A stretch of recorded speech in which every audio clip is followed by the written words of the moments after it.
The testing chamber hummed with anticipation as Maya stepped through the reinforced titanium doors. Her bare feet made no sound against the obsidian floor, a surface engineered to withstand plasma burns and kinetic strikes that could level city blocks. Around her, holographic displays flickered to life, casting pale blue light across her brown skin. She wore the standard combat assessment suit, a skin-tight weave of reactive fibers that monitored vitals, muscle tension, and neural activity. But unlike the other candidates, Maya carried no weapons. William watched from the observation deck 3 stories above, his fingers drumming nervously against the transparent aluminum viewport. As the lead systems architect for the Terran Defense Initiative, he had designed every aspect of this test. He had calibrated the AI opponents, programmed the threat escalation protocols, and set the parameters that would determine humanity's readiness for the war that waited beyond the stars. But Maya was an anomaly he hadn't planned for. "She's really going through with this." Colonel Reeves stood beside him, arms crossed, her augmented eyes zooming in on the woman below. No plasma rifle, no kinetic blade, not even a shock baton. "She requested exemption from standard armament," William replied, unable to tear his gaze away from Maya. "Cited philosophical objections." Reeves snorted.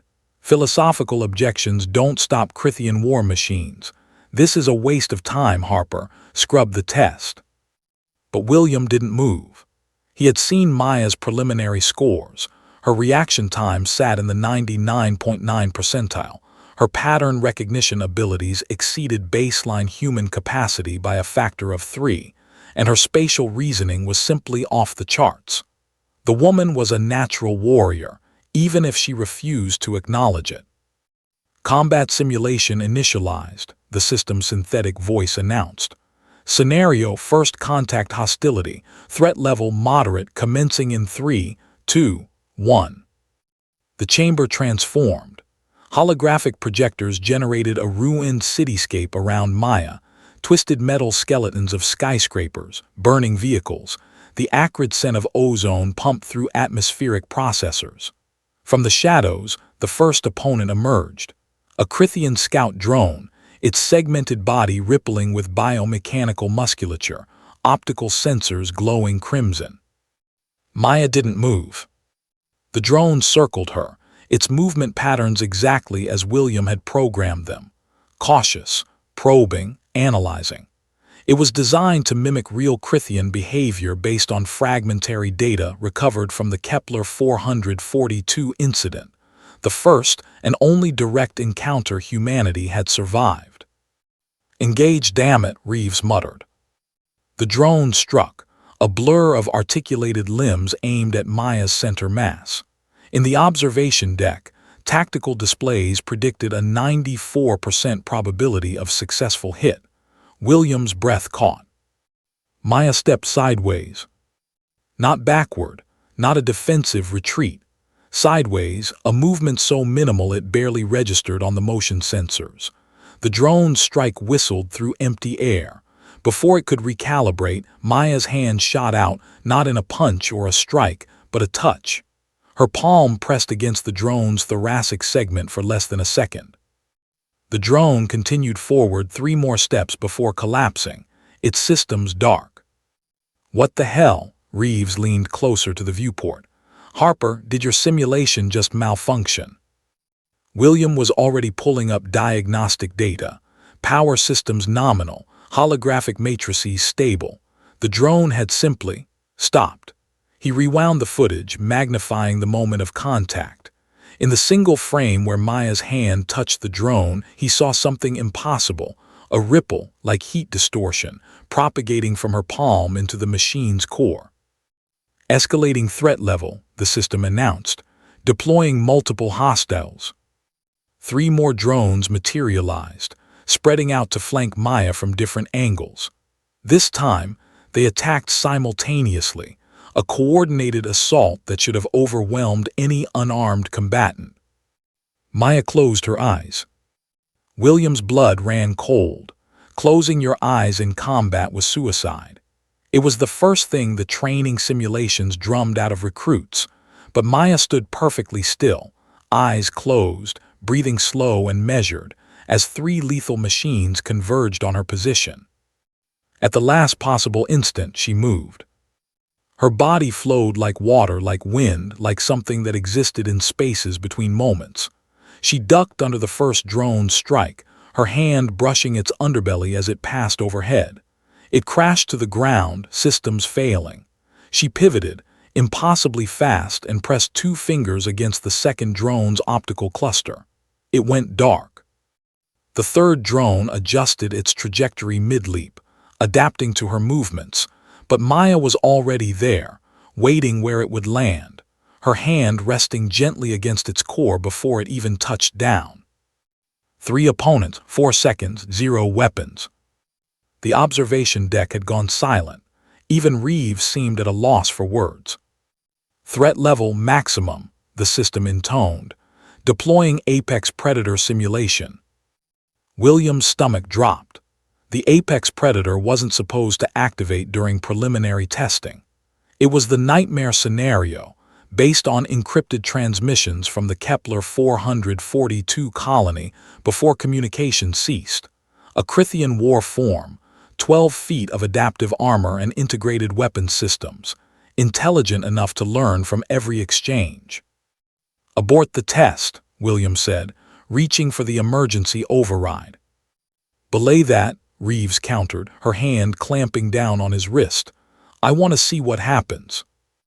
The Apex materialized at the far end of the chamber, a towering silhouette of biomechanical horror. Its optical arrays swept across Maya, categorizing, calculating.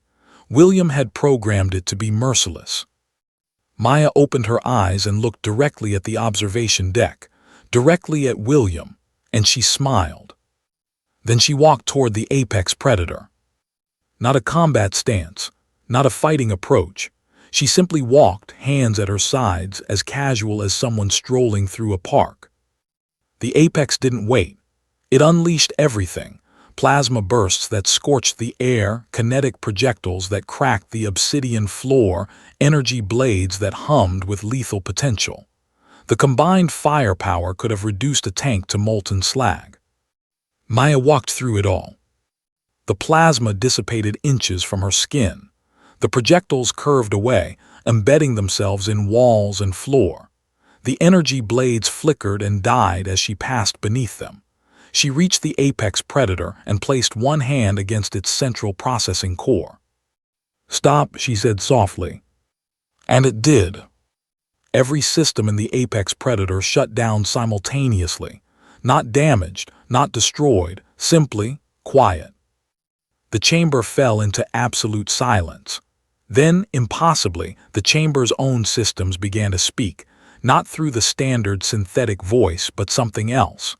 Something that resonated through the walls, through the floor, through William's bones. "Earth doesn't need weapons." The words appeared across every display in the observation deck, cascading through diagnostic screens and tactical readouts. William stared at the message, his mind racing through possibilities and failing to find any that made sense. "What is this?" Reeves demanded. "Harper, what's happening to your system?" But William wasn't listening.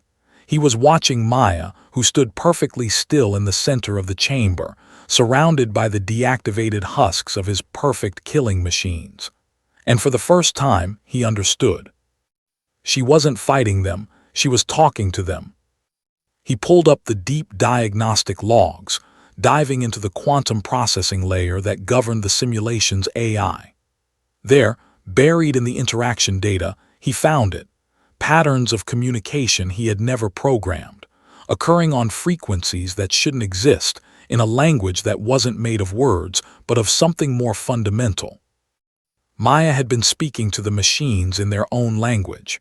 Not the code William had written, but the deeper language of systems, of energy, of the quantum foam that underlay reality itself.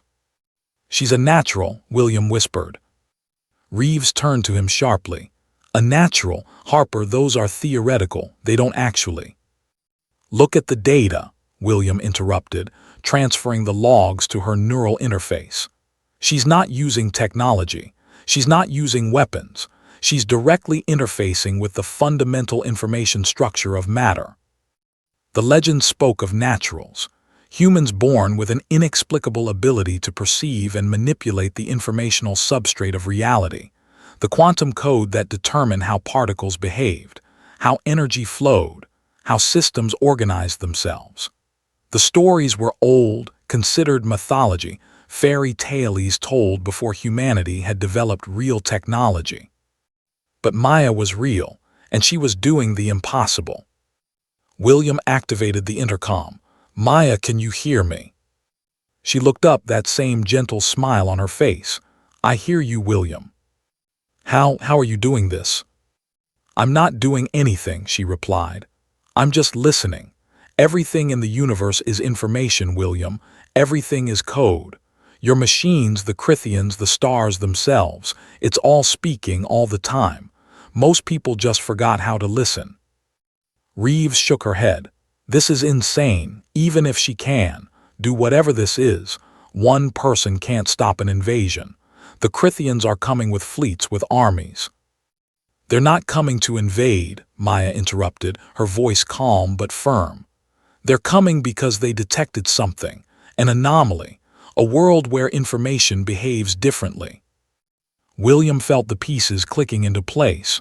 "Earth. They detected Earth." "They detected us," Maya corrected. "Humans. We're the anomaly, William. Every single person on this planet has the potential to do what I'm doing. We just buried it under layers of technology, under weapons, under fear." She gestured at the deactivated apex predator. "This machine, all your weapons, they're just attempts to do what we could always do naturally. You're trying to enforce your will on the universe through force, but the universe doesn't work that way. It works through harmony, through understanding, through communication."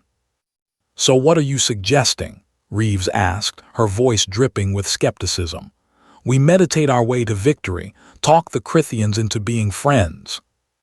"I'm suggesting we stop preparing for war," Maya said, "and start preparing for conversation." William stared at the readouts, at the impossible data, at the proof that everything he had built, everything he had dedicated his life to, might be obsolete before the war even began. Part of him wanted to reject it, to cling to the comfortable certainty of weapons and armor and tactical doctrine. But he had seen what Maya could do, and more importantly, he understood what it meant. "The system message," he said slowly. "Earth doesn't need weapons. It wasn't a malfunction, was it? The system itself realized." "Your AI reached the same conclusion I did," Maya confirmed. "When you build something smart enough, it eventually understands that violence is the least efficient solution to any problem. Communication, cooperation, symbiosis, these are the fundamental patterns of the universe." Reeves threw up her hands. "This is insane. I'm reporting this entire incident to command. Harper, shut down your test and—" "No," William said. The colonel turned to him, eyes wide. "Excuse me." "No," William repeated, more firmly this time. "I'm not shutting anything down. I'm repurposing everything. If Maya's right, if naturals are real, if this ability exists in all humans, then our entire approach has been wrong. We don't need to build better weapons. We need to help people remember what they already are." He looked down at Maya, standing alone in the vast chamber, surrounded by the silent monuments to his fear and his pride. She had defeated his perfect systems without raising a fist, without shedding blood, without becoming the monster he had assumed she would need to be. "Earth doesn't need weapons," William said softly. "It needs teachers." Maya's smile widened. "Now you're beginning to understand." Outside, beyond the reinforced walls of the testing facility, beyond Earth's atmosphere and the dark gulf of space, the Crithian fleet drew closer. They came seeking the anomaly, the world where information danced to different rules, where beings existed who could reshape reality with nothing but understanding and will. They came seeking weapons to steal or threats to eliminate. They would find neither. They would find humans ready, finally, to speak the universe's oldest language, Not the language of force, but the language of fundamental connection, of quantum entanglement, of consciousness acknowledging consciousness across the vast dark. The war hadn't started yet. Perhaps if Maya was right, it never would.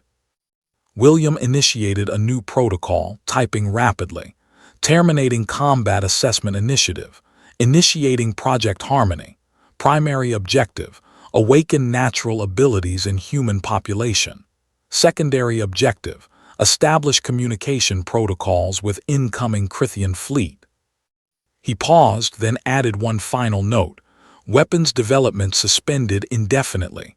Earth doesn't need them anymore. In the chamber below, Maya sat down cross-legged on the obsidian floor and closed her eyes, beginning the patient work of teaching others to hear what she had always heard, the infinite conversation of existence itself, waiting for humanity to finally listen. The test was over. A new kind of training had begun.